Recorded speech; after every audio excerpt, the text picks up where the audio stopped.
బొమ్మల కథలు. అనగనగా సిరిపురంలో పరంధామయ్య అనే ధనవంతుడుండేవాడు. ఆయనకు 100 ఎకరాల పొలం, పెద్ద భవంతి ఉన్నా పరమ పిసినారి. రూపాయి తీయాలంటే ప్రాణం పోయేది. అతని కొడుకు రఘు, కోడలు వసుంధర తెలివైంది. ఎలాగైనా మావయ్యగారి పిసినార్తనాన్ని పోగొట్టాలని ఆమె నిశ్చయించుకుంది. ఒకరోజు ఉదయం పరంధామయ్య లెక్కలు చూస్తుండగా వసుంధర పాలు తెస్తుంది. మావయ్యగారు, పాలు తీసుకోండి. ఏమ్మా, నిన్ననే కదా పంచదార డబ్బా నిండుగా ఉంది. అప్పుడే సగమైందా? పాలల్లో పంచదార తగ్గించమని చెప్పలేదా? వచ్చిన చుట్టాలకి పాలివ్వద్దంటారా? మంచినీళ్ళిస్తే మనల్ని పిసినారు వాళ్ళు అని ప్రచారం చేస్తారు. అప్పుడు మన పరువు పోతుంది కదా. పరువు పోతే పోనీ, డబ్బు పోకూడదు. ఇకపై పాలివ్వడం మానేయండి. అందరూ ఉదయాన్నే అంబలు తాగండి. ఆరోగ్యానికి ఆరోగ్యం, డబ్బుకి డబ్బు ఆదా. అలాగే మావయ్యగారు, మీ ఇష్టం. కానీ అంబలు తాగాలంటే బియ్యం కావాలి కదా. ఇంట్లో బియ్యం కూడా నిండుకున్నాయి. ఏంటి? మొన్ననే కదా బస్తా బియ్యం కొంతెచ్చాను. అప్పుడే అయిపోయాయా? మీరన్నం తింటున్నారా, లేక బియ్యాన్ని కాకులకి చల్లుతున్నారా? ఇంట్లో 4 మనుషులం ఉన్నాం మావయ్యగారు. 3 పూటలా తినాలి కదా. బస్తా బియ్యం ఎన్ని రోజులొస్తాయి? మీరు వెళ్ళి సరుకులు తీసుకురాకపోతే ఈ మధ్యాహ్నం వంట ఉండదు. పరంధామయ్య కోపంగా, వంట ఉండకపోతే ఏం కాదు. ఒక్క పూట పస్తులుంటే ఎవ్వరూ చచ్చిపోరు.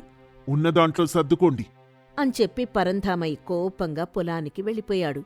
వసుంధర వంటింట్లోకొచ్చింది. పరంధామయ్య భార్య సావిత్రమ్మ విచారంగా కూర్చునుంది.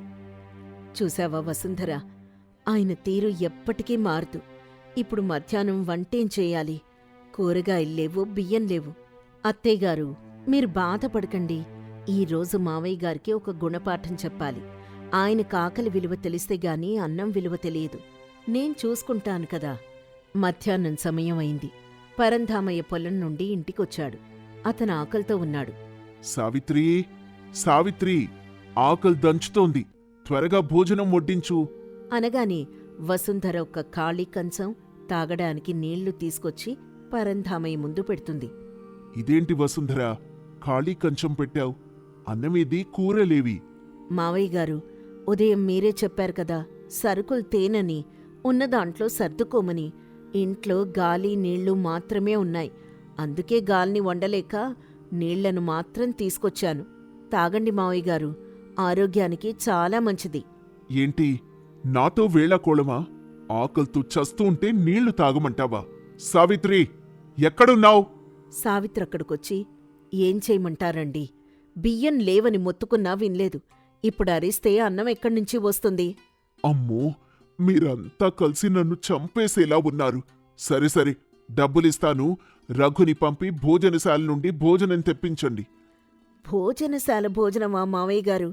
ఒక్క పూట భోజనానికక్కడ ఎంతవుతుందో తెలుసా? కనీసం 10 వరహాలవుతుంది. అదే 10 వరహాలతో సరుకులు తెస్తే 4 రోజులు వండుకోవచ్చు. ఇప్పుడు చెప్పండి, బయట్నుండి భోజనం తెప్పించమంటారా, లేక సరుకులు తెమ్మంటారా? పరంధామయ్య తల పట్టుకుని, ఓసి నీ తెలివితేట్లు తగలయ్యా. సరే, సరుకులే తెప్పించు. రఘు, రే రఘు, త్వరగా అంగడికెళ్ళి బియ్యం పప్పులు తీసుకురా. నా తొల్రాత కాకపోతే ఇదేంటి? రఘు సరుకు తీసుకురావడానికి బయటికి వెళ్ళాడు. అలా వసుంధర మొదటి విజయం సాధించింది. కాని పరంధామయ్య బుద్ధి మాత్రం ఇంకా పూర్తిగా మారలేదు. కొన్ని రోజులు గడిచాయి. ఒకరోజు పరంధామయ్య బావగారు, సావిత్రమ్మ అన్నయ్య అయిన చలపతిగారు ఇంటికొచ్చారు. చలపతి చాలా ఆత్మాభిమానం కలవాడు, భోజనప్రియుడు. బావా, బాగున్నావా? ఎన్నాళ్లైంది బావా నిన్ను చూసి. పరంధామయ్య నవ్వు నటిస్తూ, రా బావా రా. ఏంటిలా వచ్చావు? పనిమీదొచ్చావా, లేక ఊరికే వచ్చావా? పక్కూరిలో పనుండొచ్చాను బావా.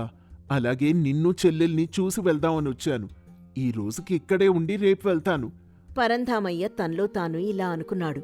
అమ్మో, ఈయన ఈ రోజు ఇక్కడే ఉంటాడా? అంటే 2 పూటల భోజనం, పాలు, అల్పాహారాలు. ఎంత ఖర్చు! ఎలాగైనా ఇన్ని పంపించేయాలి. అవునా బావా, చాలా సంతోషం. కాని మా ఇంట్లో ఈ మధ్య ఎలుకల బెడద ఎక్కువైంది. రాత్రిపూట మనుషుల్ని కూడా కరుస్తున్నాయి. నువ్విక్కడ పడుకుంటే నీకే ఇబ్బంది. అయ్యో మావయ్యగారు, అలా అంటారేంటి? ఎలుకల మందు వేద్దాంలేండి. బాబాయ్ గారు, మీరు లోపలికి రండి. అదే కదమ్మా, బావెప్పుడూ ఇంతే. ఆ, సరే అమ్మాయి వసుంధర, ప్రయాణం చేసి బాగా అలసిపోయానమ్మా. మంచి ఘాటైన కూర, గారెలు చేయించు.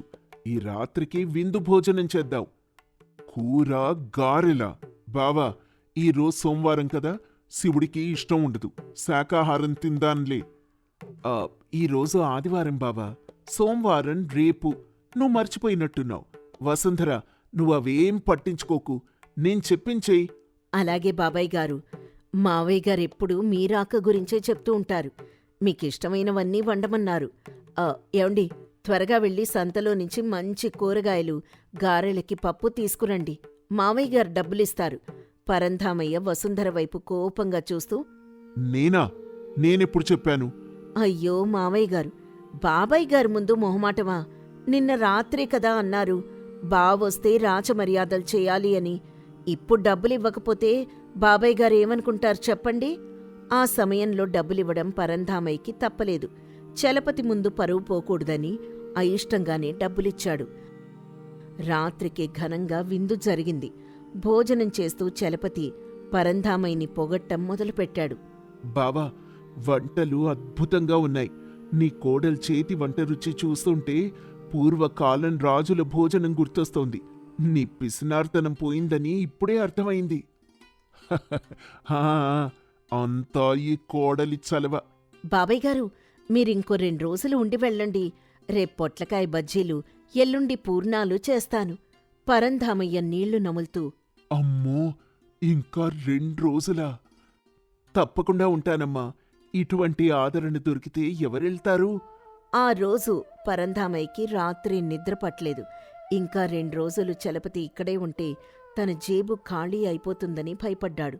ఉదయాన్నే లేచి ఒక పథకం వేశాడు.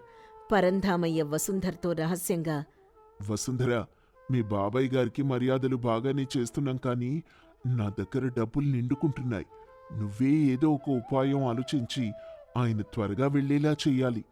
అలా అయితే ఒక పని చేద్దాం మావయ్య గారు. బాబాయ్ గారికి అప్పులిచ్చే అలవాటుంది. మీరు ఆయన దగ్గర ఒక 5,000 వరహాలు అప్పడగండి. అప్పడిగితే ఎవరైనా ముఖం చాటేస్తారు కదా, అప్పుడు ఆయనే వెళ్ళిపోతారు. భలే ఉపాయం చెప్పావమ్మా. ఇప్పుడే వెళ్ళి అడుగుతాను. పరంధామయ్య చలపతి దగ్గరికెళ్ళాడు. బావా, పాలు బావున్నాయా? చాలా బావున్నాయి బావా. అది కాదు బావా, ఒక ముఖ్యమైన విషయం. నాకొక 5,000 వరహాలు అత్యవసరంగా కావాలి. నీ దగ్గరుంటే సర్దుతావా? వచ్చే పంటకి తీర్చేస్తాను. 5,000? అంత పెద్ద మొత్తం ఇప్పుడు నా దగ్గర లేదు బావా. కానీ నీకవసరం అంటున్నావు కాబట్టి మా ఊరికెళ్ళి తెచ్చిస్తాను. పరంధామయ్య ఆనందంగా, ఊరికెళ్తావా? ఎప్పుడు? ఇప్పుడే బయలుదేరుతాను. కాని బావా, నువ్వు అడిగావు కాబట్టి కాదని లేకపోతున్నాను. వసుంధరా, నేను వెళ్ళి డబ్బు తీసుకొస్తాను. నువ్వు వంటలు సిద్ధం చేసుంచు. అప్పుడు పరంధామయ్యకి మళ్లీ చిక్కొచ్చి పడింది. పరంధామయ్య మనసులో, ఆయన వెళ్తాడు అనుకుంటే డబ్బు తేవడానికి వెళ్ళి మళ్ళీ వస్తానంటున్నాడేంటి? డబ్బు తీసుకుంటే దానికి వడ్డీ కట్టాలి కదా. అలా అనుకుని పరంధామయ్య చలపతితో, బావా, వద్దు బావా, నాకు అప్పొద్దు. నువ్వు వెళ్ళొద్దు. నాకు వేరే చోట డబ్బు సర్దుబాటయింది. అవునా? సరే అయితే నేనింకా 4 రోజులు ఇక్కడే ఉండి విశ్రాంతి తీసుకుంటాను. బావా, నీకు దండం పెడతాను. నా వల్ల కాదు. నువ్వు దయచేసి వెళ్ళు. నాకు నీకు విందులు పెట్టే శక్తి లేదు. చలపతి నవ్వుతూ, నాకు తెలుసు బావా, నువ్వు మారవని నాకు తెలుసు. కేవలం వసుంధర కోరిక మేరకు నిన్నాట పట్టించడానికి ఇలా చేశాను. అమ్మ వసుంధర, నేను బయలుదేరుతాను తల్లి.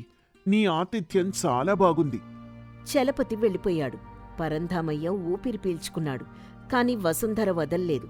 కొన్నాళ్లకు ఊళ్ళో జాతర వచ్చింది. పరంధామయ్యని ఇంటికి సున్నం వేయించమని అడుగుదామని సావిత్రమ్మ అనుకుంది. ఏవండి, జాతరొస్తోంది కదా, 10 ఏళ్లయింది ఇంటికి సున్నం వేయించి. గోడలన్నీ నల్లగా మసిబారిపోయాయి. ఈసారైనా సున్నం వేయిద్దాం. సున్నం వేయిస్తే గోడలు గట్టిపడతాయా, లేక ఇల్లు బంగారమవుతుందా? అనవసరపు ఖర్చులు చెప్పకు. ఆ డబ్బుతో ఇంకో ఎకరం పొలం కొనొచ్చు. మావయ్య గారు, ఇల్లు లక్ష్మీదేవి నిలయం. ఇల్లు శుభ్రంగా కళకళ్లాడుతూ ఉంటేనే లక్ష్మీదేవి వస్తుంది. లేకపోతే లక్ష్మీదేవి కూడా ఇంట్లో అడుగుపెట్టదు. జ్యోతిష్యుడు కూడా అదే చెప్పాడు. జ్యోతిష్యుడా? ఏమన్నాడు? ఈ మధ్య మన పక్కింటి సుబ్బయ్య గారికి బాగా నష్టం వచ్చిందట కదా, దానికి కారణం వారి ఇంటి వాస్తు దోషం. గోడలు పాతపడిపోవడమేనట. మన ఇల్లు కూడా అలాగే ఉంది. రేపు మనక్కూడా నష్టం వస్తే? పరంధామయ్య భయంతో. నష్టం వస్తుందా? అమ్మో, వద్దొద్దు, సున్నం వేయిద్దాం. కాని తక్కువ ఖర్చులో అయిపోవాలి. అలాగే మావయ్య గారు. ఏవండి, మీరు వెళ్ళి రంగులు సున్నం తీసుకుని రండి. కూలివాళ్లని నేను పిలిపిస్తాను. అలా వసుంధర చెప్పగానే రఘు సున్నం కోసం వెళ్తాడు. వసుంధర తెలివిగా ఊళ్ళో ఉన్న మంచి చిత్రకారులని పిలిపించింది. ఇంటిని అద్భుతంగా ముస్తాబ్ చేయించింది. ఖర్చు పరంధామయ్య అనుకున్న దానికంటే ఎక్కువే అయింది. కానీ ఇంటి అందం చూసి ఊరంతా మెచ్చుకోవడంతో పరంధామయ్య కూడా సంతోషించాడు. వసుంధర, ఇల్లు చాలా బాగుంది, కానీ నా జేబు ఖాళీ అయింది. పోయిన డబ్బు మళ్ళీ వస్తుంది మావయ్య గారు. కానీ ఈ ఇల్లు చూసి మీ మనవడికి పెళ్లి సంబంధాలు వరస కడతాయి. అప్పుడు వచ్చే కట్నం ముందు ఈ ఖర్చెంత? నిజమే, నువ్వు చాలా దూరం ఆలోచిస్తావు. అలా రోజులు గడుస్తున్నాయి. ఒకరోజు అర్ధరాత్రి వేళ దొంగలు పరంధామయ్య ఇంటికి కన్నం వేశారు. పరంధామయ్య, సావిత్రమ్మ గాఢ నిద్రలో ఉన్నారు. వసుంధరకి మెలకు వచ్చింది. పెరట్లో ఏదో శబ్దం వినిపించింది. వసుంధర రఘున్ లేపుతూ, ఏవండి, లేవండి, పెరట్లో ఎవరో ఉన్నట్టున్నారు. ఎవ్వరూ ఉండర్లేవే, పిల్లులేవైనా తిరుగుతున్నాయేమో, పడుకో. పిల్లులు కాదండి, మనుషుల అలికిడి వినిపిస్తోంది. మీరు లేచి మావయ్య గారిని లేపండి. నేను వంటింట్లోకెళ్ళి చూస్తాను. అప్పుడు వసుంధర కిటికీలోంచి 3 దొంగల్ని చూసింది. భయపడకుండా వంటింట్లో ఉన్న కారం పొడితో వారిని ఎదుర్కోవాలని నిర్ణయించుకుంది. రఘుకి తన పథకం చెప్పి పరంధామయ్యని కూడా ఇద్దరూ కలిసి లేపారు. దొంగలా? నా డబ్బు, నా బంగారం? మావయ్య గారు, కంగారు పడకండి. దొంగలు రాగానే నేను సైగ చేస్తాను. అప్పుడు గట్టిగా అరవండి. ఆ సమయంలో దొంగలు బీరువా వైపు వెళ్తూ ఉండగా వసుంధర వారి కళ్లల్లో కారం చల్లింది. దొంగలు బాధతో అరుస్తుండగా రఘు వాళ్లని కర్రతో కొట్టాడు. పరంధామయ్య అరుపులకు ఇరుగు పొరుగువారొచ్చి దొంగల్ని బంధించారు. అప్పుడక్కడికొచ్చిన గ్రామ పెద్ద ఇలా అంటాడు. పరంధామయ్య, నీ కోడలి సమయస్ఫూర్తి వల్లే నీ ఆస్తి, ప్రాణాలు దక్కాయి. నిజమే, ఇన్నాళ్ళు డబ్బు గొప్పదనుకున్నాను. కాని కష్టంలో ఆస్తిని కాపాడింది నా కోడలి తెలివితేట్లే. మనుషుల విలువే గొప్పదని ఇన్నాళ్లకర్థమైంది. మరుసటి రోజు పరంధామయ్య ఇంటి బాధ్యతల్ని, బీరువా తాళాల్ని వసుంధరకి అప్పగించాడు.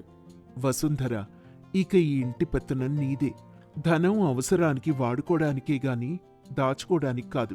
అప్పట్నుంచి పరంధామయ్య పిసినార్తనం వదిలి దానధర్మాలు చేస్తూ మంచి పేరు తెచ్చుకున్నాడు. ఊరంతా వసుంధర్ని తెలివైన కోడలు అని చెప్పుకున్నారు.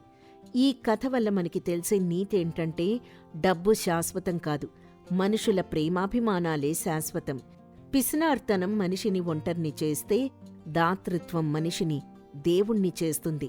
తెలివితేటలతో కుటుంబాన్ని, ఆస్తిని కాపాడుకోవచ్చు. అనగనగా రామగిరి అనే ఒక చిన్న పల్లెటూరుండేది. ఆ ఊర్లో ప్రజలు వ్యవసాయం మీద ఆధారపడి జీవించేవారు. కాని ఆ ఊర్లో ఒక వింత ఆచారం ఉండేది. అక్కడెవరైనా కొత్త పని మొదలు పెట్టాలన్నా, ఏదైనా మార్పు తేవాలన్నా నలుగురు ఏమనుకుంటారు అనే భయంతో వెనకడుగు వేసేవారు. పూర్వీకులు ఏ దారిలో నడిచారో ఆ దారిలోనే నడవాలని, కొత్త దారిలో వెళ్తే కష్టాలొస్తాయని నమ్మేవారు.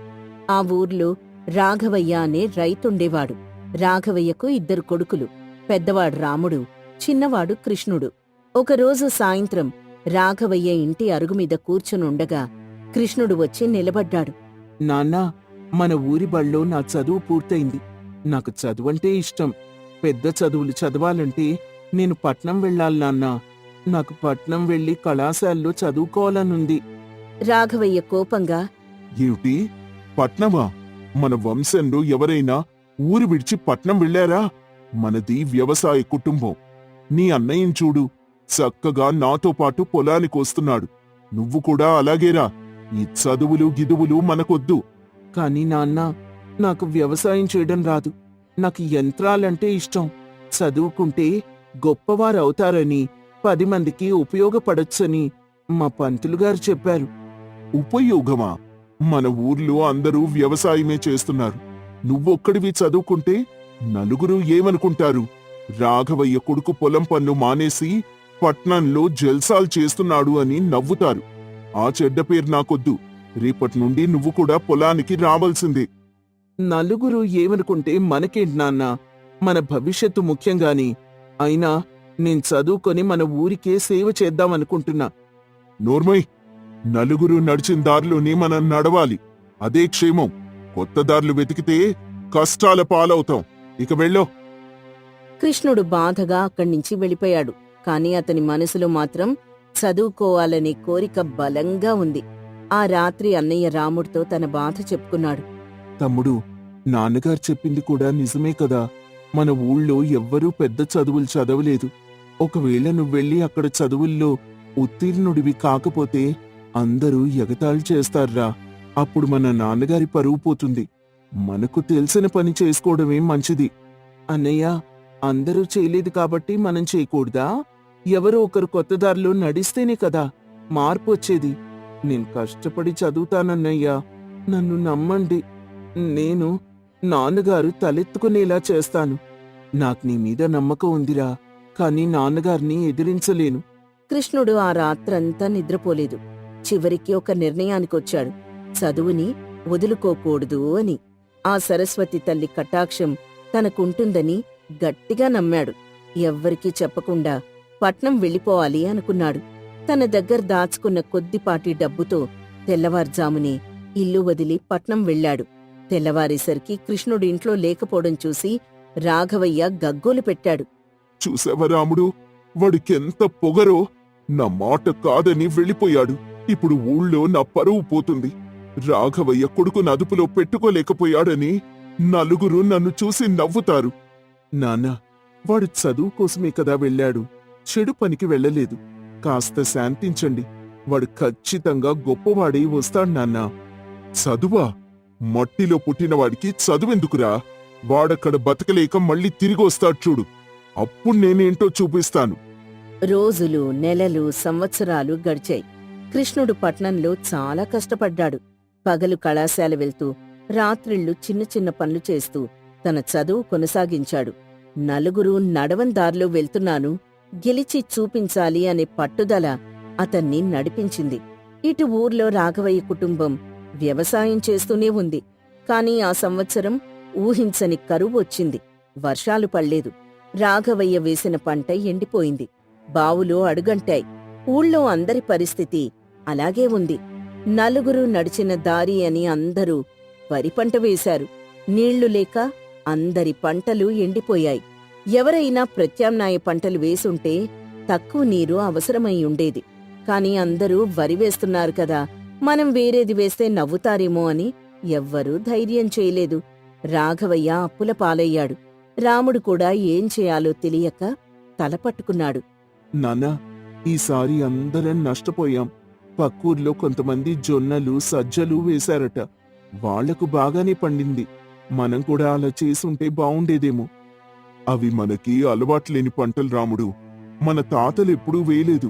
ఇప్పుడు మనం వేస్తే ఊళ్ళో వాళ్ళు ఒప్పుకుంటారా? అందరూ ఎగతాళి చేస్తారు. ఊళ్ళో వాళ్ళు ఒప్పుకున్నా ఒప్పుకోకపోయినా వేరే పంట వేస్తే కనీసం మన కడుపైనా నిండేది కదా నాన్నా. నలుగురు నడిచిన దారి అని ఇప్పుడు చూడు, మనం అప్పుల పాలయ్యాం. రాఘవయ్య మౌనంగా ఉండిపోయాడు. ఆయనకి తన తప్పు ఇప్పుడిప్పుడే అర్థమవుతోంది.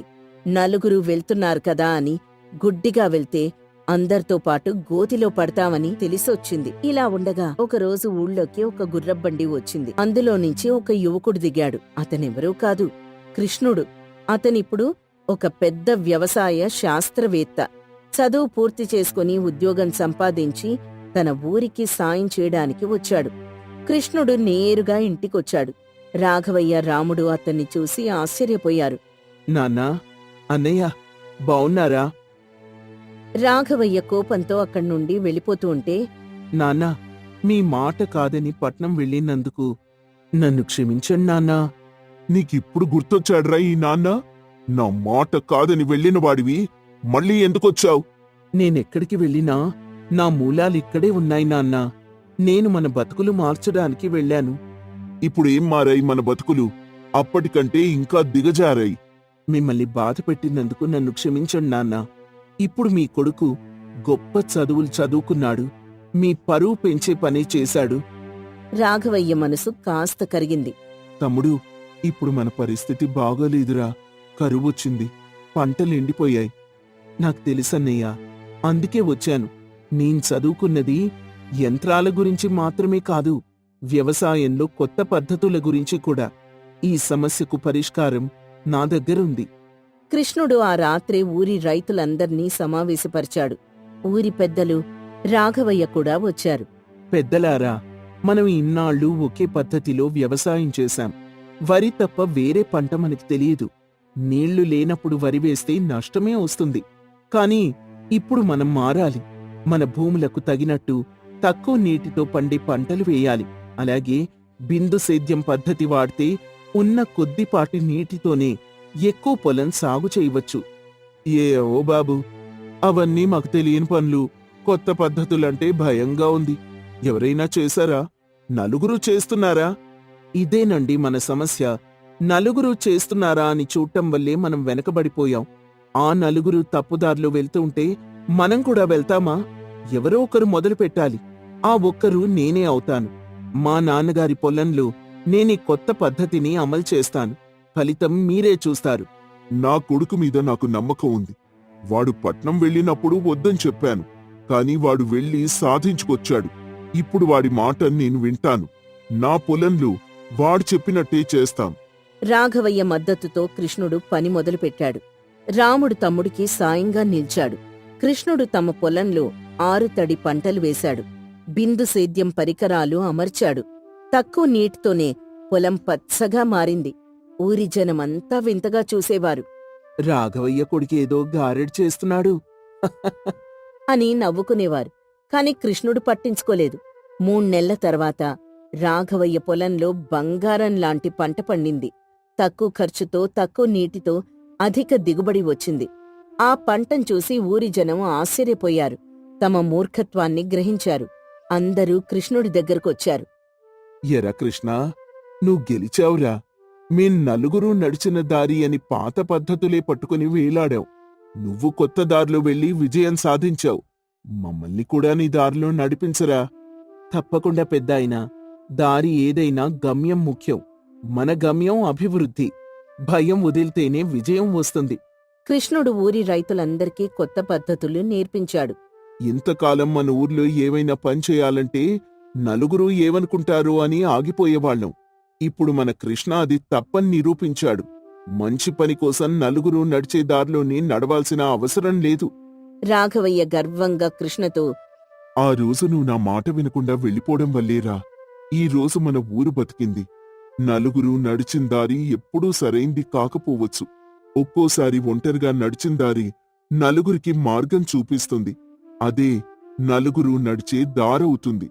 ఈ కథ వల్ల మనకి తెలిసే నీతేంటంటే, గుడ్డిగా అందర్నీ అనుసరించడం వల్ల ప్రయోజనం ఉండదు. పరిస్థితులకు తగ్గట్టు మారాలి. కొత్త ఆలోచనలను స్వాగతించాలి. మార్పును భయంతో కాకుండా ధైర్యంతో స్వీకరించాలి. నలుగురు ఏమనుకుంటారు అనే భయం మన ఎదుగుదలకు అడ్డుగోడ. ఆ గోడను బద్దలు కొట్టినవాడే విజేత. ఒంటరిగా నడిచే ధైర్యం ఉన్నవాడే చివరికి నలుగుర్నీ నడిపించే నాయకుడవుతాడు.